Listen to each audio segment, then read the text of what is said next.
پاکستان کے خلاف بھی آنا چاہیے, کنڈمنیشن ہونی چاہیے جس طرح سے اٹیک ہوا, اور پاکستان کے خلاف ریزولوشن آ کے اس کو ایک سندیش بھی دیا جانا چاہیے کہ وہ اب آتنکواد یہاں بند کر دے, کیونکہ لوگ بھی اب یہاں کے لوگ نہیں چاہتے. دیکھیں, اگر ہم اس کو کنڈم کر رہے ہیں, اسمبلی کے اندر کوئی ریزولوشن پیش کر رہے ہیں, تو اس کا مطلب اس کے پرپیٹریٹرس یا ہاربرس یہ آٹومیٹکلی جو ہے وہ وہی ہوگا. اور کل کا بزنس جب سامنے آئے گا, ابھی تک کل کا بزنس جو ہے وہ نوٹیفائی نہیں ہوا ہے, لیکن اس سانحہ کو کنڈم تو کیا جائے گا. اور تیسرا سوال میرا یہ ہے کہ کیا جو بھارت سرکار نے ابھی قدم اٹھائے ہیں, چاہے انڈس واٹر ٹریٹی کو سسپینشن پہ رکھا گیا ہے, بہت سارے اور قدم اٹھائے, کیا نیشنل کانفرنس فلی اس کو سپورٹ کر رہی ہے؟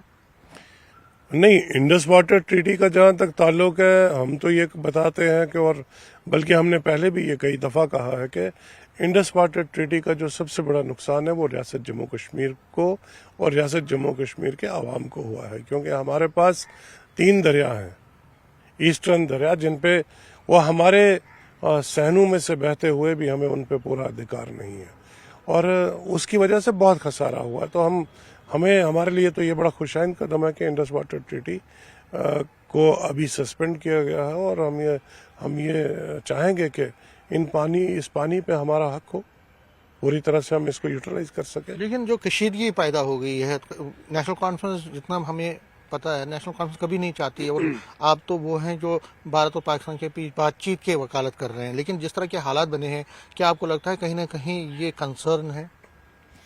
کنسرن تو ہے. دیکھیں, نہ کوئی وائلنس کے حق میں ہے اور نہ کوئی جنگ کے حق میں ہے, کیونکہ جب بھی آپ تاریخ کو دیکھیے, جب بھی جہاں بھی جنگ ہوئی, تباہی کے سوا کچھ نہیں ہوا, اور اس میں جو سب سے بڑا جو سفرر ہوتا ہے وہ عام لوگ ہوتے ہیں, عوام ہوتی ہے, پبلک ہوتی ہے.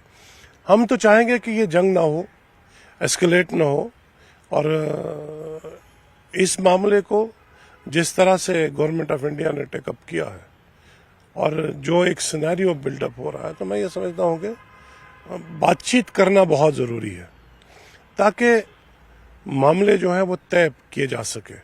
اب کب تک یہ خون بہتا رہے گا, کب تک انوسینٹ جانیں ضائع ہوتی جائیں گی, کب تک بچے یتیم ہوتے رہیں گے, کب تک ہماری بہنیں بیٹیاں ودوا ہوتی رہیں گی, کب تک مائیں اپنی اولاد سے ہاتھ دھوتی رہیں گی. تو کہیں نہ کہیں there should be end to violence. اور میں یہ سمجھتا ہوں کہ ہم پورے اس ملک کے عوام کے جس طرح سے وہ اس وقت یونائٹڈ ہیں, ہم بھی ان کے ساتھ کھڑے ہیں. لیکن ساتھ ہی ساتھ میں ایک بات بہت ضروری یہاں پہ کہنا چاہتا ہوں کہ جس طرح سے رپورٹس مل رہی ہیں کہ جموں کشمیر کے جو بچے ہیں, اسٹوڈنٹس ہیں, بیرونی ریاستوں میں اسٹڈیز کے لیے گئے ہیں, آپ خدارا ہم کو وکٹمائز مت کیجیے, ہمارے بچوں کو وکٹمائز مت کیجیے.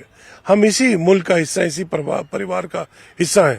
آپ اگر کسی کی غلطی کی کسی ناحق بچے کو سزا دیتے ہو تو وہ بھی میں سمجھتا ہوں کہ کنڈیمیبل ہے. میں عمر صاحب کو بھی اپریشیٹ کروں گا جو انہوں نے ہمارے آنریبل منسٹرز کو ڈفرینٹ اسٹیٹس میں بھیجا اور انشور کروایا کہ ہمارے بچوں کے ساتھ کوئی ہراسمنٹ نہ ہو. اور میں عوام سے بھی یہ اپیل کروں گا کہ مہربانی کر کے اپنے پریوار کے لوگوں کو پہچاننا شروع کیجیے. ہم اسی پریوار کا حصہ ہیں, اسی ملک کا حصہ ہیں, ہم کسی بیرونی ملک کا حصہ نہیں ہیں. ٹھیک ہے, آپ نے بات چیت کی وکالت کی, آپ نے کہا کہ بات چیت, لیکن سوال اٹھیں گے کہ اس سینیریو میں کون سے بات چیت ہو سکتی ہے؟ پاکستان ملٹن آتنکوادی بھیج رہا ہے اور وہ نہتے لوگوں کی ہتیا کر رہے ہیں, تو اس سینیریو میں بات چیت کی وکالت کیوں ہوگی؟ دیکھیں, الٹیمیٹلی تو there has to be a dialogue. دیر سویر ڈائلاگ تو ہونا ہی ہے, کیونکہ ڈائلاگ کے بغیر باتیں سیٹل نہیں ہوں گی. اور یہی ایک طریقہ کار ہے, میں سمجھتا ہوں کہ اس بربادی سے بچنے کے لیے, اس تباہی سے بچنے کے لیے ہم کو ایک بڑا مثبت ایک راستہ نکالنا پڑے گا تاکہ ونس فار آل یہ ایشوز ختم ہو جائے اور ہم لوگ امن سے رہیں. ہمیں بھی امن سے رہنے کا حق ہے, ہمیں بھی سکون سے رہنے کا حق ہے. لیکن پاکستان تو دھمکیاں دے رہے ہیں, وہ تو کہہ رہا ہے کہ اگر آپ نے انڈس واٹر ٹریٹی ایک واٹر کو بند کر دیا تو ہم یدھ کریں گے, ان کے ہوم منسٹر ہوں، ایکسٹرنل افیئرس منسٹر ہوں، ریلوے منسٹر ہوں، پرائم منسٹر ہوں، وہ تو دھمکیاں دے رہے ہیں. تو اس حالات میں آپ وہ تو دھمکیاں دے رہے ہو اور آپ کہہ رہے ہیں بات چیت ہونی چاہیے. نہیں، میں بات چیت تو کہہ رہا ہوں، الٹیمیٹلی تو میں یہ بتا رہا ہوں کہ الٹیمیٹلی ڈائلاگ ہی ایک طریقہ کار ہے.